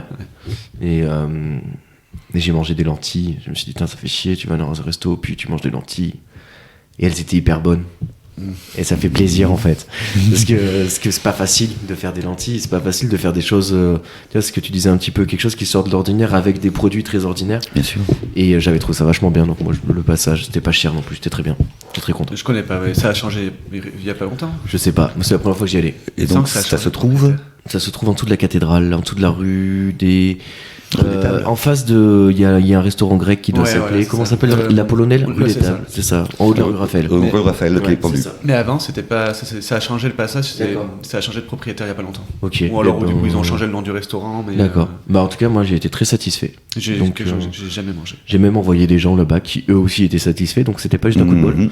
Donc voilà. Après t'as un peu plus loin, Solignac-sous-Roche, t'as l'Opinato. Ouais, je connais pas du tout. C'est à Solignac-sous-Roche, donc c'est à peu près d'ici, c'est à 40 minutes. Okay. C'est un semi-gastro. Ok. Dinguerie. Ouais, regarde. Par contre, c'est 55 €, par contre, c'est un 8 plats. Ouais, et moi, j'ai mangé l'année dernière, on l'avait offert avec mon frère à mes parents, on y était mangés tous les 4. On avait mangé du pigeon. Ah ouais, c'est sympa ça. Moi j'en mange parce que mes parents en avaient, donc j'en ai toujours mangé. Mais il y en a qui n'avaient jamais fait que des choses comme ça, un peu qui sortent, mais vraiment bien cuisinées. Après, par contre, là, c'est un budget un peu plus conséquent. Ouais, après c'est pareil, ça reste, tu vois, quitte à, tu claques 40 balles par semaine dans des McDo. Mais voilà, peut-être qu'il y a 2 semaines où tu peux sauter ton McDo et aller payer un vrai resto. Et puis le cadre est super joli parce que c'est la campagne, la salle est super belle. On a un service de semi-gastro du coup avec les serveurs, tout ce qui va avec. C'est vraiment le Lupinato, je le conseille aussi largement. Après voilà, c'est à 40 minutes à peu près, 40-45 minutes du Puy. D'accord. Voilà. Donc c'est une vraie balade quoi. Oui. Ok, très bien. On va passer à la suite de l'émission. Si on a fait le tour, Fred, c'est bon pour toi ? C'est bon. Tu en as rajouté ? Superbe, magnifique. Et donc voilà la troisième partie de l'émission, une partie un peu plus ludique. Je vais vous évoquer des faits qui ont eu lieu dans l'actualité ou pas, et puis on va en parler. Enfin, vous allez voir comment ça tourne. Tout le monde veut prendre sa place. Vous voyez cette émission présentée par Nagui avant et par Jarry aujourd'hui. A reçu en 2019 un candidat un peu particulier. Quelle est la particularité de cette personne ? Un tueur en série, le grêlé. Voilà, donc... j'ai ruiné le truc, désolé. Ouais, c'est pas grave. D'accord, okay. C'est pas grave. Quand vous savez, vous pouvez dire « je sais », mais je laisse deviner les autres. Bon, voilà, j'apprends le jeu. Effectivement, mais j'ai mal expliqué les règles. C'est vrai. Donc le grêlé, effectivement, qui en fait c'est assez marrant parce que ce mec-là, il le cherche depuis longtemps. Des années, oui. Et il le cherchait déjà au moment où il est passé à la télé. Et sauf qu'ils ont jamais réussi à l'attraper. Donc en fait, ils n'avaient pas de photos, ils n'avaient qu'un portrait robot. Et là, c'est il y a pas longtemps qu'ils ont découvert que c'était lui, et du coup qui était passé. Mais ils l'ont découvert via l'émission ? Non, pas du tout. D'accord, okay. Non, c'est l'enquête de police qui a abouti à ça. Et on s'est rendu compte après qu'il était passé à tout le monde. Voilà. C'est génial. Ouais, il y a un côté génial. Je suis d'accord. C'est quand même. Le mec tranquille comme Baptiste, quoi. Au calme. La meilleure défense, c'est l'attaque, quoi. Demain, on aura Xavier Dupont-Ligonnès qui va faire que gagner des millions. C'est vrai qu'il fait des tutos YouTube pour du bricolage, aménagement extérieur. Ouais, donc assez incroyable cette histoire. Ouais. Il était belge, je crois, ce monsieur, à la base. D'accord. Ce qui explique peut-être que, vu que c'est moins diffusé en Belgique, il s'est dit, ça doit passer. Puis les Belges sont bons pour les tueurs en série, il faut les c'est vrai que j'osais pas le dire, mais c'est vrai que tueurs en série pédophilie, ils sont quand même un petit peu au-dessus de la moyenne. Surtout par rapport, ils ont un vivier qui est quand même un peu restreint. Faudrait faire un ratio montagne tueur en série pour déjà rien que Poulvord avec ça arrivé près de chez vous, c'est bon. Totalement. Voilà, ça laisse de la place. Deuxième question, donc, enfin deuxième sujet plutôt, c'est plutôt, je l'ai évoqué un peu dehors, Aya Nakamura qui va chanter Edith Piaf aux Jeux Olympiques. C'est pas une question, c'est plutôt, est-ce que vous avez un avis là-dessus, parce que c'est un truc qui divise des Français, quoi. Alors, pas d'avis sur Aya Nakamura, plutôt sur la division des Français. Enfin, mais l'un va avec l'autre de toute façon. Mais tu vois, quand ils l'ont annoncé, au départ, j'étais légèrement circonspect. Parce que je connais pas bien la nénette non plus. C'est pas. T'es pas la cible. Voilà, exactement. Là, c'est oui. Et puis en fait, vu l'emballement qu'il y a eu autour de cela, les deux forces, dont le côté obscur de la force justement, en y réfléchissant bien, il y a eu de très bonnes chroniques aussi sur France Inter. Oui, tout à fait. Qui sont très intéressantes. Et je trouve ça finalement très bien parce que, en effet, Black, issu de l'immigration, pardon, jeune, le cartonne dans le monde. C'est ça, en fait. Donc, pour les Jeux Olympiques, pour cet événement-là, je veux dire, elle coche les cases. Non, mais en Afrique, c'est une méga star. Je veux dire, aux États-Unis, elle a une grosse notoriété aussi. Au niveau de la scène internationale, moi je trouve que c'est très habile comme choix, parce que comme tu dis, représente personne issue de l'immigration, c'est une meuf en plus. Je trouve que c'est aussi important, tu vois, de le souligner. Alors sans vouloir faire du wokisme. Ouais, du wokisme, c'est ça. mais je trouve que c'est bien aussi en fait des fois. Tout à fait. Et donc non, moi quand j'entends il aurait fallu mettre Florent Pagny ou Patrick Bruel, sans déconner quoi. Et puis surtout, c'est bon, on a eu l'ouverture de la Coupe du Monde de rugby faisandée comme c'est pas permis. Stop. Et puis voilà, ce sont les Jeux Olympiques. Donc là, c'est une personne qui est dans son époque, qui est une méga star. Et puis surtout, ça fait chier ces putains de fachos, quoi. Ça, c'est cool. Ça, c'est le vieux réac. Parce qu'il faut pas oublier, les enfants, que Maurice Chevalier, bon, je sais pas, vous connaissez peut-être, méga star mondial représentant la France. En France, il s'est fait défoncer au départ. Trop américain pour les bien-pensants français. Oui. Edith Piaf s'est fait défoncer, Barbara s'est fait défoncer au début. Tu vois, donc tous ces bien-pensants de merde. Allez, ya. Et puis il y a l'argument, moi que je trouve choc, c'est les gens qui disent oui, mais elle chante même pas en français et on comprend pas ce qu'elle dit. Dans ses chansons, elle va chanter Edith Piaf. Oui, et puis j'ai envie de te dire, quand les autres faisaient de l'argot, que Brel mettait de l'argot dans toutes ses chansons, personne disait qu'il parlait pas français. Enfin, tu vois, il y a un truc de... ça la question que je me posais, est-ce que ça vaut vraiment le coup qu'elle chante du Edith Piaf? Pourquoi elle chanterait pas directement ses chansons à elle? Non, parce que tu vois, avec le rayonnement qu'il y a eu la môme aux Oscars, tu vois, tout ça c'est connu aux États-Unis et mondialement, ça reste un symbole de la France qui est mixé, tu vois, c'est un peu un mélange entre modernité et tradition quelque part. Voilà. Totalement.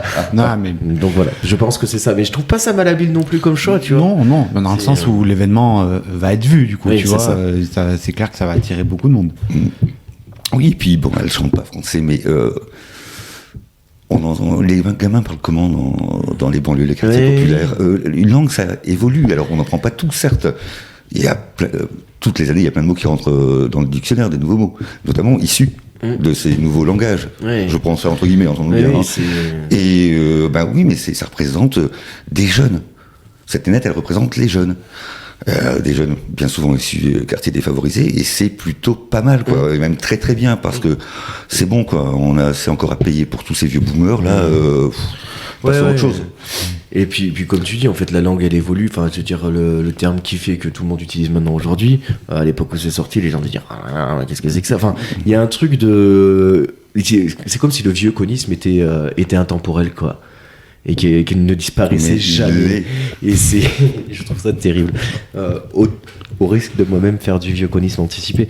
Mais ok, très bien. C'était juste pour réagir un peu à ça, parce que je voulais quand même, moi, appuyer mon avis sur le fait que c'était bien que ce soit elle, en fait. Et c'est bien mieux que ce soit elle que Bruel, par exemple. Qui représente justement tout l'inverse et voir une prise de... Voilà. Donc, tu vois, ça aurait été Bruel, j'aurais peut-être pas forcément regardé. Aya Nakamura, c'est vrai que elle fait des. Elle fait débat. Ouais, c'est bien, mais moi j'aime bien. Je suis content. Et je suis content qu'elle reste. Enfin, j'espère qu'elle va rester. Voilà. C'est tout. C'était tout pour moi. Tout la chronique Aya Nakamura est passée. C'est bon. T'as les droits sur une chanson là? Oh, jaja.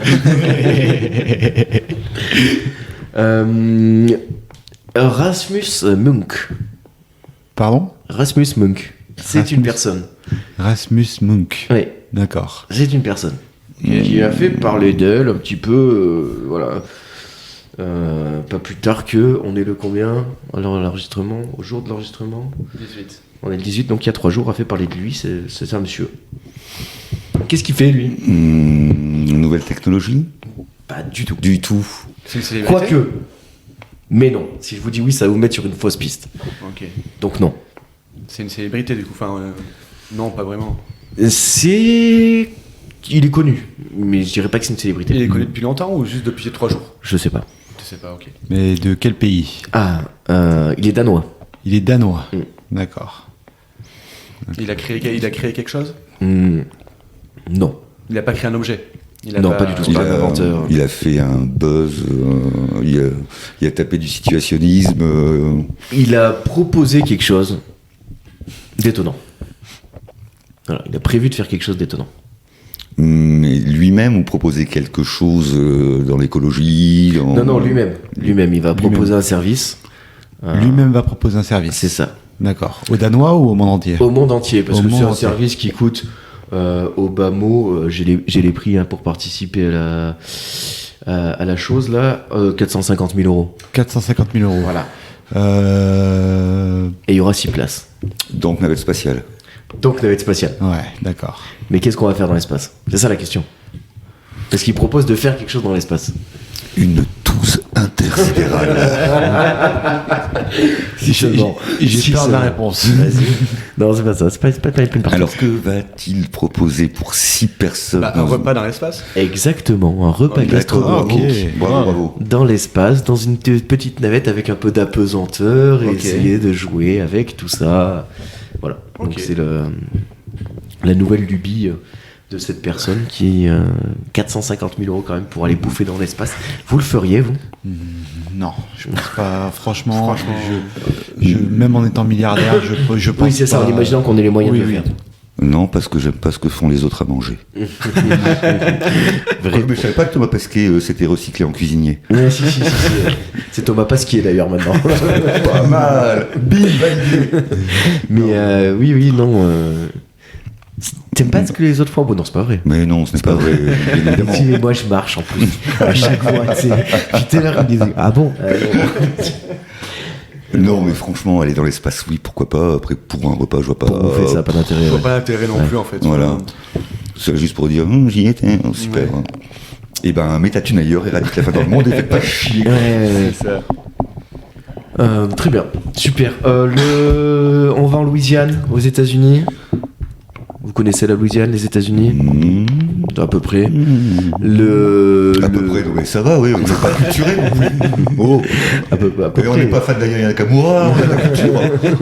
Nouvelle-Orléans. La Nouvelle-Orléans, vous voyez ce que c'est ? À peu près. Oui. Le poste de police doit déménager. Pour quelle raison ? Pour quelle raison doit-il déménager Allez, je lance pour essayer de... Hop, glissement, pas de glissement de terrain, pas de problème d'ouragan. Non. de- Suite à l'ouragan Katrina qui est passé il y a quelques années, Mhm. ils ont un problème. Ils ont découvert en dessous quelque chose. Non. Non. Trop grosse prise au vent. Non. Bon. Je sais pas. Ils ont un problème d'invasion, on va dire. D'invasion. Oui, ils sont envahis. Non, mais les Mexicains, ils passent la frontière au Texas, ils prennent pas beaucoup le bateau. Ça fait loin de Africain, non. Louisiane, ouais. Non, c'est pas des Mexicains. D'invasion, mais Ouais. d'insectes ? Non, pas d'insectes, mais d'un petit animal. Alligator. Non, petit. Les chauves-souris. Sans ailes. Les souris. Voilà. mais le problème, en fait, c'est que ces rats, ils viennent et ils ont un comportement problématique qui les pousse à revenir régulièrement. Ah, réserve de drogue. Ouais, c'est ça. ouais. Ils sont accros. le truc. Ils sont accros à la drogue. Et du coup, ils viennent et ils défoncent les réserves Ah de ben, drogue. Et du coup, Ok. C'est la fête à Jerry, là. hein. Ouais. Ils arrivent pas à les arrêter. Ah, les marsupiaux complètement foncés, tout blanc. On a trouvé une nouvelle race de marsupial. Ils ont fait venir le gouverneur parce que le gouverneur a dit mais là, une invasion, vous faites venir un mec. tyrannisme, Non, ouais. mais venez voir l'état des bestiaux et vous allez me dire ce qu'on en fait quoi. Donc a priori ils sont vraiment emmerdés. D'accord. Parce que j'imagine qu'Arras ou méthamphétamine, ça doit être vénère. Ouais, ça doit pas être énorme. Ouais. Et puis, tu sais, vu qu'il cumule tout parce qu'il tape un peu dans tous les paquets, ça doit faire des cocktails. Ah, purée. Ah, bah ça, je veux bien en cuisiner. Allez, appelle un coup de FedEx, là, hop. Mais après, ouais. Je sais pas, si à manger, ça doit être. Très bien. Bah, bravo. Donc, du coup. Et ce week-end a été battu un record à Saint-Etienne, pas loin de chez nous. Ah oui. Ah, je sais. Vous savez, vous l'avez tous les trois, je pense. La plus grosse raclette de l'histoire. 1 tonne de patates, 620 kg de fromage, 350 kg de charcuterie pour 1200 personnes. C'est chouette. Oui, organisé par Chicandier. Et un de ses collègues. Ouais. C'est ça. C'est bien, puis les gens avaient l'air contents. Oui, ça avait l'air d'être vraiment bon enfant. Enfin, un truc très simple, très... Alors, probablement un petit peu... Il n'y avait pas du tout de buvette, c'est faux. Jamais, surtout avec Chicandier, il n'y a jamais de buvette. Ils n'ont pas communiqué sur le nombre de litres de vin. Ouais, c'est ça. Ça doit être énorme. Et question bête, mais matériellement, comment ils ont fait pour la raclette pour Alors, autant de personnes. En fait, ce qu'ils ont fait, c'est qu'ils avaient des petits appareils à raclette individuels, qui chauffent à la bougie. Ouais. Ah, ok, d'accord. Et du coup, en fait, t'avais ça à côté de chaque assiette. Une brigade monstrueuse, bien sûr. Tout était préparé. Pour les pommes de terre envoyées chaud. Après, bon, c'est de la charcuterie. Et t'avais, oui, en effet, ton petit réchaud portatif pour le fromage. Oh, sympa. Avec Xavier Pincemain et César Troisgros qui avaient fait les sélections de charcuterie. D'accord. Tout ça. Donc a priori, ça envoyait quoi. Ok. Puis avec un peu de chaud et tout. A priori, ils reconduisent pour l'année prochaine. Ils veulent essayer de battre leur propre record. Oui, déjà. Ouais. Tu sais où ils ont fait ça, Saint-Etienne ? Je sais pas. Je sais pas du tout. Mais moi, j'aurais bien aimé y aller, je pense, tu vois. J'ai trouvé personne pour y aller. J'avais un collègue qui avait gagné des places. Il n'a pas pu y aller parce qu'il avait le salon de l'habitat où il participait à Saint-Paulien. Là. Ah oui. Et du coup, il n'a pas pu y aller, mais il avait gagné des places en VIP à la table de Chicandier. Non, de Dieu. Mais du coup, il n'a pas pu y aller. Là, ça doit en payer des saucisses. Ouais, je pense que. Là, ça doit y aller. Ça doit être gras là-bas. Je pense que. Il y a quelques taches sur la nappe à la fin du repas. Ouais, normalement. Il est marrant, Chicandier. Alors que, bon, lui, par contre, ne boit plus. Hein. Non, il a développé sa cirrhose. Ouais. Donc, il boit plus ? Non. Ou Enfin, un père. On ne sait pas. En tout cas, il communique sur le fait qu'il ne boit plus. Ça, je l'ai vu chez Faustine Bollard. J'avais regardé moi aussi, j'avais regardé le replay. Qui, elle, par contre, boit. Elle n'arrête pas. Elle n'arrête pas. En même temps, t'as vu son mec Je ne connais pas. Son mec, il écrit des romans. C'est Maxime Chatham. Il écrit des trucs hardcore, romans épouvantes, tueurs en série et tout. D'accord. C'est un maboule. Et marrant, ils sont vraiment dissonants l'un et l'autre. Complètement. Elle fait pleurer les vieilles et lui, il les fait flipper. Donc, mais c'est rigolo. Petit tour, il y a eu les Oscars là récemment qui ont encensé Barbie, Oppenheimer et tout ce qui s'ensuit. Enfin, Anatomie d'une chute. Anatomie d'une chute qui a été récompensée. Vous l'avez vu, Anatomie d'une chute ? Non. Moi, je l'ai vu, ouais. Tu l'as vu, toi ? Je l'ai vu récemment. T'as été jusqu'au bout ? Oui, je suis allé jusqu'au bout. Je l'ai regardé en 2-3 fois et je suis allé jusqu'au bout. Alors, sans spoil, Sans spoil, à ton avis, c'est elle ou pas ? Super, j'adore ce film. Non, c'est le grêlé. C'est peut-être le Non, mais tout le long du film, c'est ça. Ouais, mais moi je veux savoir ton avis. Pour moi, oui. D'accord. Parce que pas toi ? Sans spoil, c'est compliqué. D'accord. À mon avis, oui, mais elle a pas fait exprès. Ah oui. Tu vois ? Ouais. Voilà. Après, regardez-le par contre. Ouais. C'est un très très bon film. Les scènes de tribunal, moi ça fait longtemps que j'avais pas vu une scène de tribunal qui m'accrochait. Parce que c'est souvent chiant à mourir. Oui, il est en huis clos, bien sûr. Et là, putain, ça travaille quoi. L'avocat le mec qui joue l'avocat de la défense là. J'ai foncé, j'ai cru. J'ai cru, mais un truc de ouf. Non, très bien, super. Et mais du coup, je voulais vous demander un peu, est-ce que vous sauriez savoir un peu quels sont les films qui ont reçu le plus d'Oscars dans l'histoire du cinéma. J'ai envie de dire Titanic. Titanic, ouais, Titanic. Les 10 commandements. Avatar. Alors Titanic, top 3. Troisième. Avatar, je dirais. Non, pas du tout. Les 10 commandements. Pas du tout. Non plus. Pas dans le top. Les 9 commandements. Les 9 commandements peut-être. Les 11, je pense pas. Par les 11 commandements, je suis pas sûr. The Artist. Non.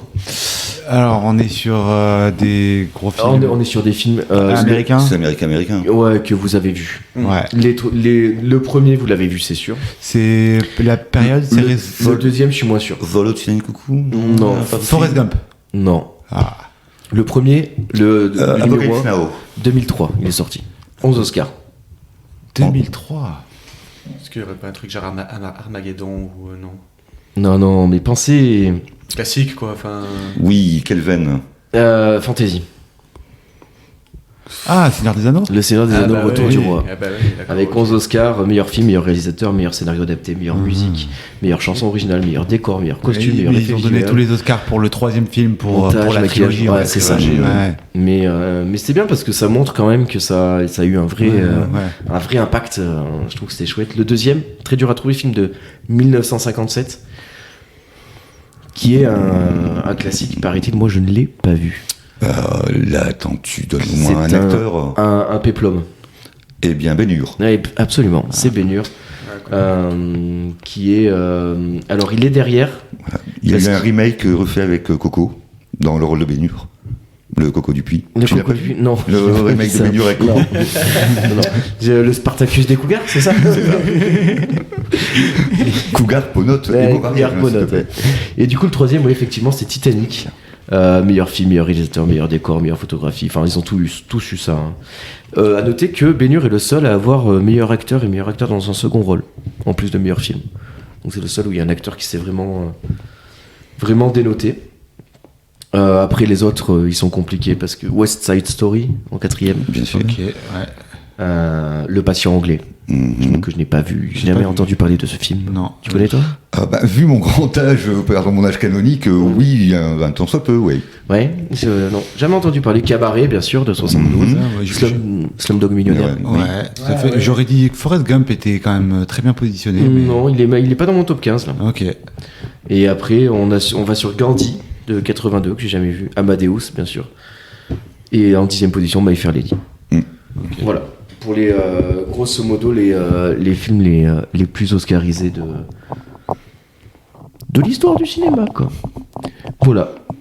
C'est la fin de cette émission haute en couleur. Je voudrais vous remercier tous d'avoir participé. Est-ce qu'on peut si vous avez envie qu'on vous retrouve à des endroits, de communiquer sur des réseaux sociaux, des choses comme ça?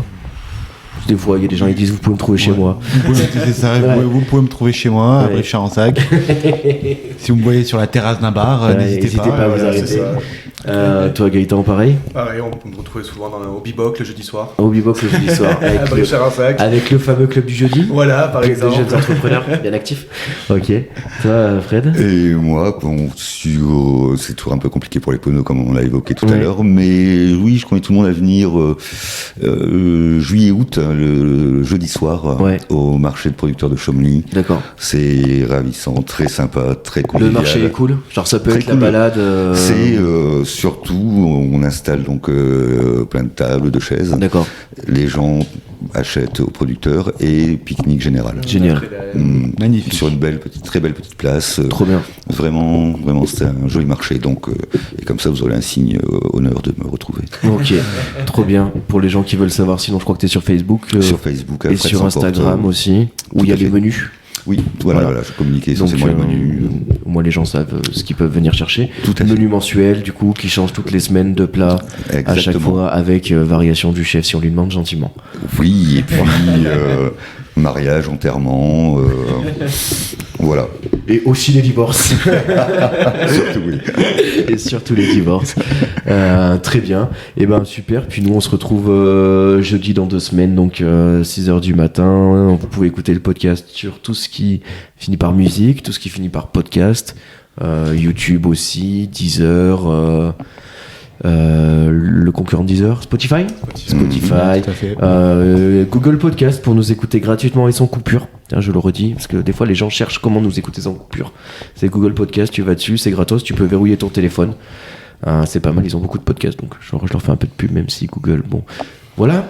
Je pense que Google a besoin de ta pub. Ouais, je pense que là, il galère un peu en ce moment. Ah mais là attendez, c'est les avocats de Google qui m'appellent.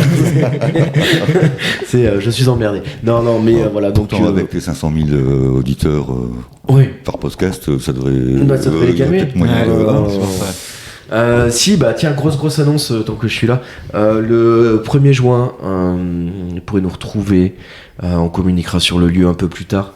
Et vous pouvez désormais, d'ores et déjà, réserver votre samedi pour venir. On va faire un événement autour du podcast, un festival un petit peu autour du podcast, avec festival gratos bien sûr, avec possibilité d'enregistrer une émission. On fera des émissions en live. Il y a des gens qui font des podcasts un peu partout en France qui vont venir. C'est axé autour du podcast et du territoire, comment mettre en valeur les territoires à travers le podcast. Et donc c'est le week-end du 1er juin. Et donc réservez votre week-end, vous pourrez venir nous voir. Il y aura une humoriste qui viendra aussi et un groupe de musique en accès, toujours gratuit pour le plus grand nombre. On va essayer de faire un truc un peu familial, donc et il y aura une buvette.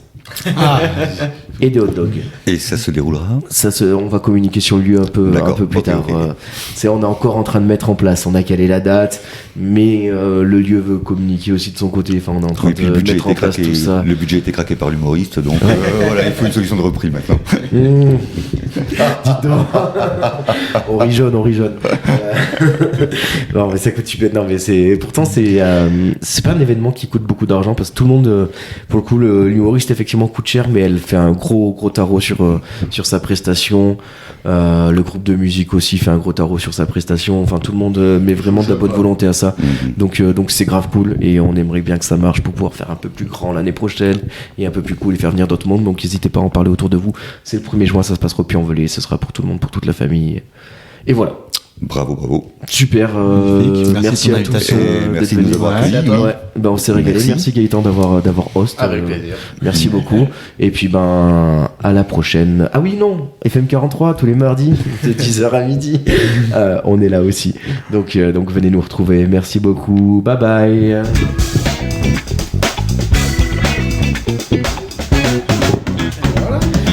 Est-ce que bye bye c'est pas un peu ringard comme mot de la fin? Avec un bonsoir.